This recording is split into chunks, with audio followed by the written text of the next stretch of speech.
There is a possible return to the 2015 Iran nuclear deal. For 17 months now, the pact was abandoned by then-President Trump.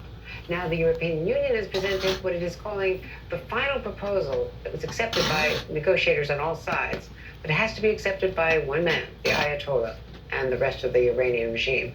Joining us now, Ernest Moniz, former Secretary of Energy during the Obama administration, who was one of the key negotiators of the original deal, is now co-chair and CEO of the Nuclear Threat Initiative. Mr. Secretary, it's great to see you. So we're on the cusp of maybe something happening finally, or maybe not. Let's start talking about the status of the deal. Great deal of starts and stops. We had John Bolton, who has been, a vigorous opponent of it from the get-go, and is now under threat of assassination as a result of that, saying that you can never trust the Iranians and that it was a bad deal from the start. Do you think, as reconstituted, this is a good enough deal and that it is worth it if Iran does accept it?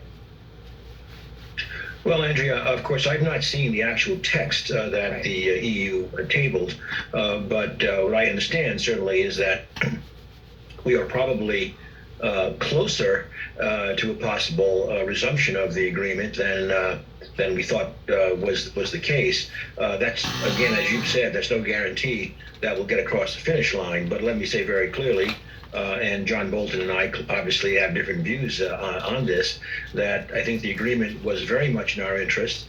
When President Trump withdrew from it, it very much complicated the situation with, frankly, nothing for the United States to gain, as we have seen. Is going back into the agreement in our interest? Well, I would still say it is, because, of course, Iran has built up this enormous nuclear enterprise since President Trump withdrew, and they would have to roll all of that back in the agreement. And most importantly, they would have to restrict their stockpile of enriched uranium dramatically to 300 kilograms, as we had in the agreement. They're now up to 60, tons or something. So I think it's still worthwhile.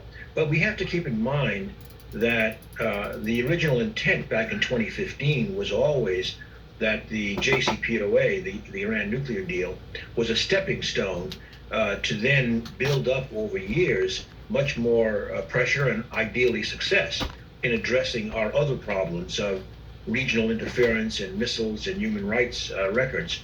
Well, that was all thrown out the window again in 2018 with President Trump's action.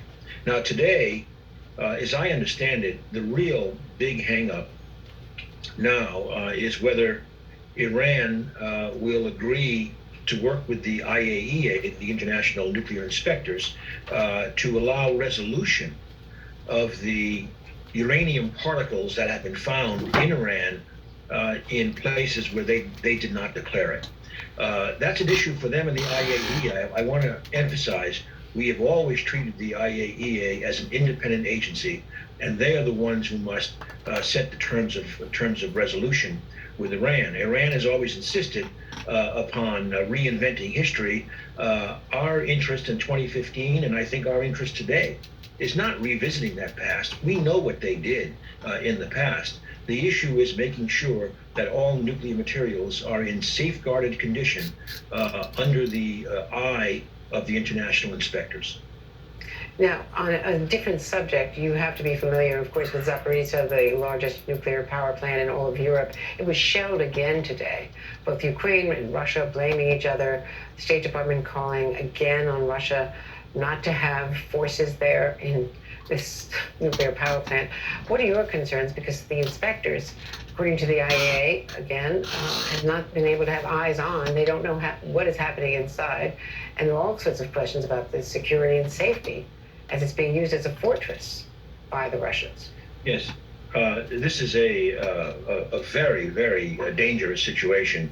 And I think there's no doubt that Russia is to blame for having converted the Zaporizhzhia plant, the largest nuclear plant in Europe, essentially into a military base. Essentially, the nuclear plant is a hostage that they are using to protect themselves from response by the Ukrainian military.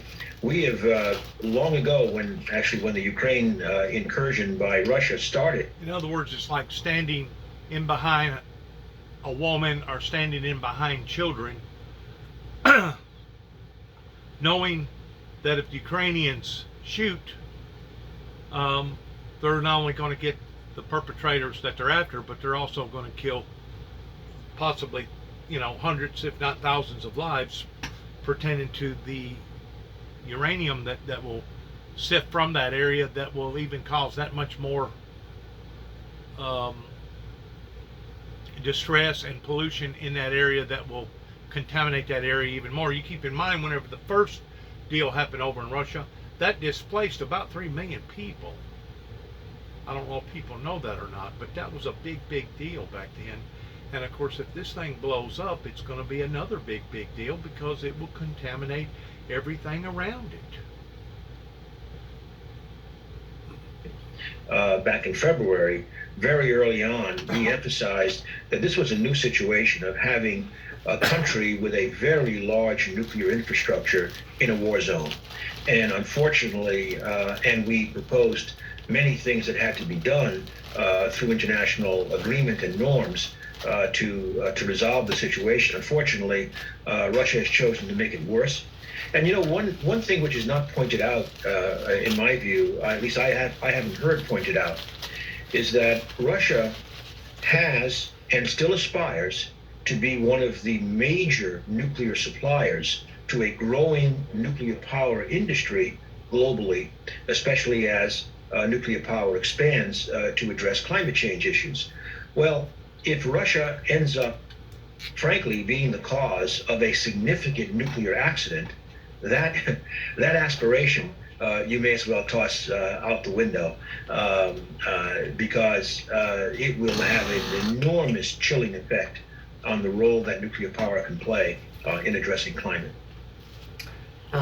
So many issues are really all coming together right there in Ukraine at that enormous nuclear power plant. And we don't even know how good their containment is compared to American and French and other systems. It's really pretty horrifying. Oh, and also I might say that we know that there's lots of spent fuel above ground in so-called dry casks, etc. If that was hit with a significant explosive, it would be a major issue, not only locally, but throughout Europe and probably in parts of Russia as well.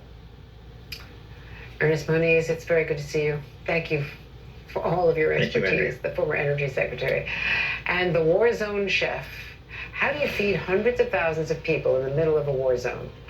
Chef Jose Andres joins us next from Ukraine. You're watching Andrea Mitchell Reports on MSNBC. Dad, what? This is all going in the opposite direction towards utopia and peace and prosperity and safety. Every time I turn the news on, it's something else that's going in the wrong direction. I worry what tomorrow holds.